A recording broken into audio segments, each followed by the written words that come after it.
everybody. This is my post-project reflection. So let's start with number one.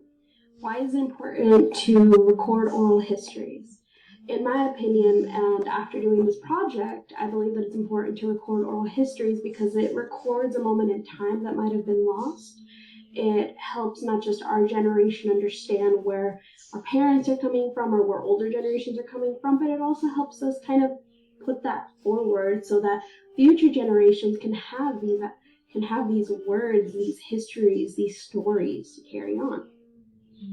What I found rewarding about this project, it's funny though, I only caught just a little clip during the interview process, but it was the conversation we had after that was so rewarding because I was able to hear my mother just continue talking about these stories and continue kind of reflecting on her own life and her own stories and the things that she had heard growing up.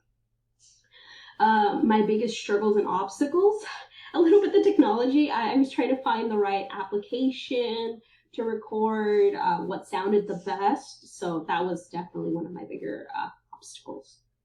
I overcame these obstacles and these struggles by just settling on what I thought would be just the easiest platform for you guys to hear it, for me to record it, which is an online platform. I know a lot of people prefer phones, they prefer some fancy kind of technology. For me, I was just like, let's go with the simplest way so that you guys can see it so I could upload it.